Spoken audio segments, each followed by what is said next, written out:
Hola amiguitos, ¿qué tal? ¿Cómo estáis? Espero que estéis muy bien. Ahí estamos, Como es que siempre. estamos siempre, como siempre, ya lo sabemos. Como siempre. Sí, Bueno, cuando estamos mal no grabamos vídeos. Estamos grabando una serie de vídeos respondiendo a preguntas que nos habéis hecho y vamos a hacer este que es de preguntas cortas, en plan flash, ¿vale? Rápidas, ¿De acuerdo? sí, por Rápidas, diversas ¿vale? redes sociales, ¿no?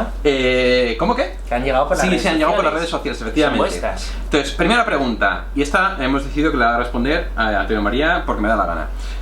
¿Un cura puede celebrar la Eucaristía solo? Sí, claro que sí, porque la Eucaristía es el sacrificio del Cristo en la cruz. Y en realidad no es que la celebre solo o en comunidad, sino que se une al Calvario. De forma que Eucaristía solo hay una, la del Calvario. Entonces yo me puedo unir al Calvario solo o con toda la Iglesia, que es como me uno realmente, con las misas de hoy y de toda la historia. Claro que si hay comunidad y pueblo, mucho mejor, pero en ningún sitio está prohibido celebrar solo y tampoco hemos de decir que porque no viene gente a misa ya no celebro misa, porque al final uno de los que se beneficia, por supuesto, soy yo.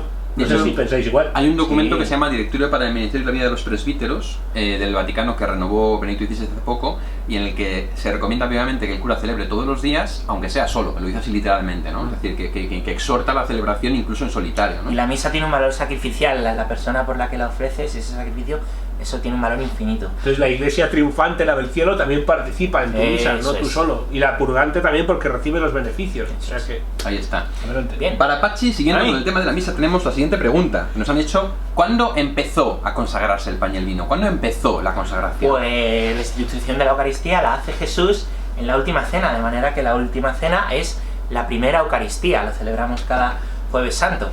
A lo mejor no se usaba el término consagración, otra transustanciación, que son acuñados después, pero una cosa son los términos teológicos con los que nos referimos y otra cosa la verdad que sucede, que el cuerpo y la sangre de Cristo se hacen presente de verdad y realmente en el pan y en el vino. Ujú. Entonces la primera consagración fue en la última cena. Sí. Jueves Santo. Jueves Santo, fíjate qué bonito, qué bien.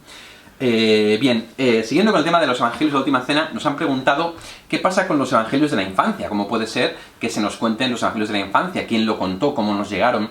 Esta es tuya. Sí, esta me toca a mí, por Sí, eso sí, está sí, viendo sí, ahí. Los evangelios de la infancia están contenidos en el evangelio según San Mateo y en el evangelio según San Lucas, en dos versiones distintas. Mateo nos cuenta más bien la aparición del ángel a José y cómo va a concebir, y nos cuenta también el tema de los magos de Oriente, mientras que San Lucas nos cuenta la anunciación a María y la adoración de los pastores y cómo el Señor nace en el portal de Belén. Son relatos complementarios que no se contradicen, de hecho, en muchos puntos coinciden. Los evangelios de la infancia, yo recomiendo para saber sobre ellos leer el libro del Papa Benedicto XVI, que escribió un libro sobre el tema de los evangelios de la infancia. ¿Por qué? Porque los evangelios de la infancia han sido muy atacados por parte de algunos exegetas, son especialistas en la palabra de Dios y que dicen pues que son invenciones, que son mitos, que son cosas que no está claro que sean verdad. Sin embargo, la tradición de la Iglesia nos transmite que son textos o relatos que fueron contados por la misma Virgen María, por ejemplo a San Lucas, con quien estuvo, a San Juan, con quien estuvo en Éfeso, es decir, que son relatos que provienen efectivamente realmente de aquellos que los vivieron, sobre todo de la Virgen María, y por lo tanto, aunque sean relatos que no puedan tener en algunos aspectos cosas que nos gustaría saber a nosotros, pues cómo era el portal de Belén o cómo era no sé qué, ¿no? Son relatos que nos cuentan lo que les ha llegado a ellos, a Mateo, a Lucas, y que nos cuentan sobre todo lo más importante de todo, que Cristo fue concebido de modo virginal, que José no es el padre físico de Jesús, que da a luz a la Virgen María en un portal en Belén pequeñito, pues una serie de verdades de fe fundamentales que señalan que es el Hijo de Dios. Por lo tanto, ¿son históricos? Sí. ¿Hay muchos detalles que se nos escapan? Totalmente. ¿Quién los transmitió? Pues quien los vivió, María, que cuando Jesús murió pues sigue viviendo muchos años con los apóstoles hasta que también ella fue asunta al cielo. Muy bien. Muy bien. ¿Me gusta la Magnífico, pregunta? perfecto. Oye, qué bien hablo, macho. Sí. Un poco largo, eran preguntas cortas. Oye, escucha, Antonio María, una cosita. Pero cortas, Dios, preguntas cortas, respuestas largas. Dios premia y castiga. Dios castiga a los malos en este mundo y premia a los buenos. Dios puede permitir castigos en esta vida. ¿Tú qué...? A ver, está claro que el que muere rechazando el amor de Dios va al infierno. Esto es en la otra vida, pero el infierno existe y el diablo también y no está solo. En esta vida a mí me gusta más decir que Dios perdona siempre, el hombre a veces y la naturaleza nunca. Entonces, cuidado porque le podemos echar la culpa a Dios de muchas cosas y la tenemos nosotros. O sea, te atropellan a un chico que has dejado solo y ¿por qué Dios me ha hecho esto? Y la culpa la tienes tú, que lo siento mucho, pero tendrías que haber estado con él. Y en otros momentos, como pasa con el aborto, hay que tener misericordia con las personas y acompañarlas, pero la peor que lo pasa es la madre, O sea, existe un síndrome posaborto. ¿Le ha castigado Dios con ese síndrome? No, se ha abortado ella. Lo que ocurre es que siempre nos acordamos de Dios cuando las cosas van mal y a veces cuando no hemos tenido fe para nada. Y entonces nos acordamos de que ha sido Dios. Bueno, también puedes pensar en lo que tú has hecho. Entonces, a veces nosotros nos provocamos el castigo de habernos apartado del amor de Dios. Y eso es muy real. Y entonces la gente puede decir, Dios me ha castigado. Pero en el fondo, tú has sido el responsable, porque Dios nunca te va a pedir nada que tú no seas capaz de dar. Y como dice San Agustín, dame lo que me pides, Señor, y pídeme lo que quieras. Entonces yo no estaría tan preocupado sobre los castigos de Dios, sino de en qué momentos yo me pongo en una situación de perjudicarme a mí mismo o de perjudicar a los demás. Muy bien. El tema del castigo yo lo relaciono con dos cosas muy rápido, que es la palabra consecuencia y la palabra corrección. Hay muchas veces que llamamos castigo a algo que es una consecuencia, ¿no? Es decir, si un niño mete los dedos en el enchufe y le da un calambre, ¿es un castigo de su padre? No, es una consecuencia, ¿no? Que es lo que decías tú de la naturaleza. Y muchas veces lo que consideramos un castigo es una consecuencia. Pero luego también es verdad que, como dice la Escritura, Dios corrige a los que ama, ¿no? Y en la carta de los Hebreos dice que si fuéramos hijos bastardos, pues que Dios no nos corregiría, pero la señal de que somos hijos es que Dios nos corrige. Entonces hay muchas veces que puede haber cosas que Dios permite en nuestra vida para nuestra corrección. Y en ese sentido creo que Dios sí castiga, como un padre puede castigar a su hijo para corregirle, ¿no? Hay que aprender también a leer las cosas desde Dios, ¿no?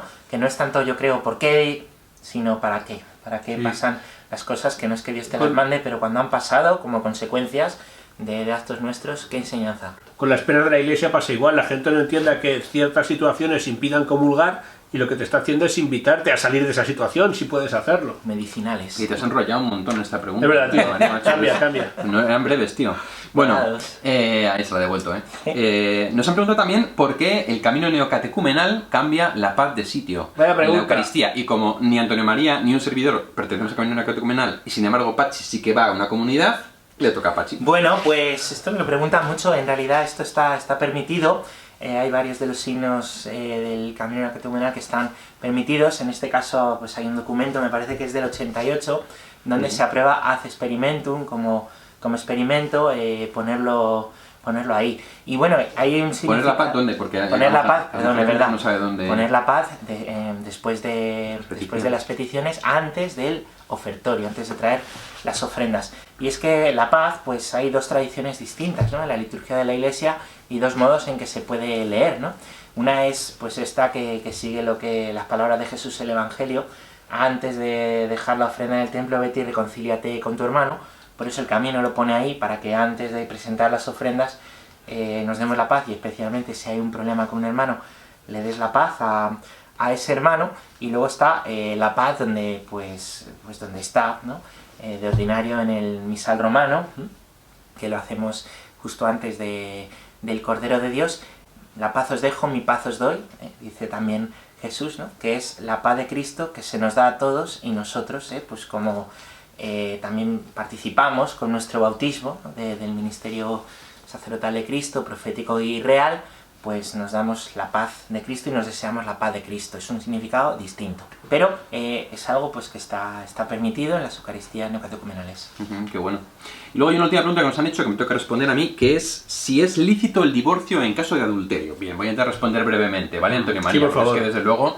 Sí. En primer lugar, hay que decir que la Iglesia lo que recomienda a veces es la separación, ¿no? De hecho, en el Catecismo de la Iglesia Católica hay un número que habla de la separación, ¿vale? No lo voy a leer, os digo cuál es, que es el número 2383, y que dice que la separación puede ser lícita en algunos casos, y hace alusión a un documento que se llama el Código de Derecho Canónico, que es pues lo que dice la norma de la Iglesia, donde dice: si uno de los cónyuges pone en grave peligro espiritual o corporal al otro o a la prole, o de otro modo hace demasiado dura la vida en común, proporciona al otro un motivo legítimo para separarse, con autorización del ordinario del lugar, y si la demora implica un peligro, también por autoridad propia. Y también que si se cesa esa causa de separación, se intente retomar la convivencia. Por lo tanto, la separación es algo que puede ser lícito e incluso recomendable en algunos casos. Que no es igual que el divorcio. El divorcio es pensar que el matrimonio no se ha roto. La separación no rompe el matrimonio, porque el matrimonio es indisoluble. Rompe la convivencia. Para toda la vida. Rompe la convivencia, pero no el matrimonio, ¿no?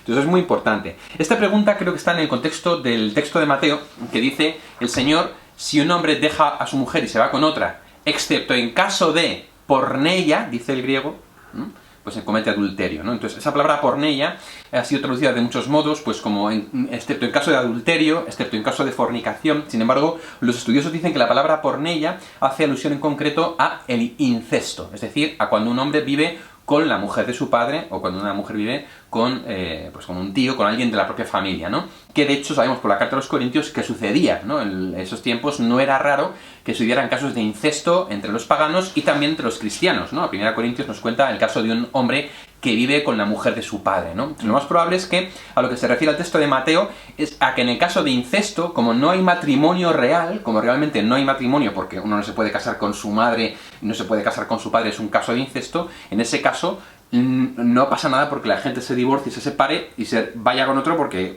no puede estar junto, ¿no? Entonces es el único caso en el que sería lícito el divorcio porque realmente ahí no hay matrimonio, ¿no? Por lo tanto, la licitud de la separación solamente en caso de extremo peligro, de dificultad, de problema, y no rompe el matrimonio. Y lo que dice el texto de Mateo es que en caso de incesto, como no hay matrimonio real, por eso se pueden divorciar. ¿Vale? Qué bien, lo has Bien, explicado. adelante, Muy bien. Fenomenal. Muy bien. Oye, gracias, muchas gracias. Bueno, Antonio María Domenech, Pachi Bronchalo, adiós. Bye. Di adiós, hombre. Adiós, perdón. Faina, Tiene hambre, está tiene pensando hambre. en el postre, está Queda pensando en uno, el postre. queda uno solo. Ay, Dios mío. Es verdad, el postre, tío. Qué guay. En el postre,